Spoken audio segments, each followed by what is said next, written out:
বন্ধুরা, তোমরা আগে ভিডিওটা ভালোভাবে দেখো, তারপর আমরা কিছু ফানি কমেন্ট পড়বো। আজকে একটু তাড়াতাড়ি রেডি হয়ে নি। এবার যদি সুমি বাবা এসে থাকে আমাকে রেডি হতে। কি গো, কোথায় গেলে? তুমি আবার রেডি হচ্ছ? কোথায় যাবে? এই তো দেখো চলে এসেছে। তোমায় সত্যি কথাটা বলবো না মিথ্যেই বলবো? কোথায় যাওয়ার প্ল্যান করেছো সত্যি করে বলো তো। তোমাকে তো একটা কথা বলতেই ভুলে গেছি। কালকে না আমাকে হৃদয়ের বাবা ফোন করেছিল। কি বললো তোমাকে? হৃদয়দের বাড়ির পাশে অনেক বড় অনুষ্ঠান, তাই ফোন করে বলেছিল সবাইকে যেতে। আরে অনুষ্ঠানটা কিসে সেটা তো বলো। আজকে ওখানে গ্রহরাজ মন্দির উদ্বোধন। তো তুমি যাবে বলে রেডি হচ্ছ, কই আমাকে তো একবারও বললে না। তোমাকে তো আমি বলতেই ভয় পাই, কি আবার বলে উঠবে আমাকে, তাই লুকিয়ে লুকিয়ে একটু রেডি হচ্ছিলাম। শেষমেশ ধরাই পড়ে গেলাম। ঠিক আছে, চলে যখন এসেছো চলো তাহলে দুজন মিলেই ঘুরে আসি। না, তুমি যখন রেডি হয়েই গেছো তাহলে তুমিই ঘুরে আসো, আমি না হয় পরে একদিন যাবো। রাগ করো না শোনা, তোমার জন্য আমি খাবারই নিয়ে আসবো। তুমি এবার বলো কি খাবার খাবে? তোমার যেটা পছন্দ হয় সেই খাবারটাই না হয় নিয়ে এসো, সেটাই আমি খেয়ে নেবো। ঠিক আছে, এবার তাহলে আসি। তোমাদের আদরের সুমির মা কাল ফিরে আসবে নতুন একটা ভিডিও নিয়ে। तो चलिए शुरू करते हैं। এটা আমাদের বিন্দু মাসি।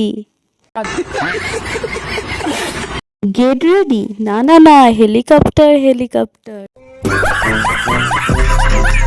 এটা আমাদের চুলাকপ্টার। कौन है ये लोग? कहाँ से आते हैं? ছাবড়ি ভার্সেস হেলিকপ্টার।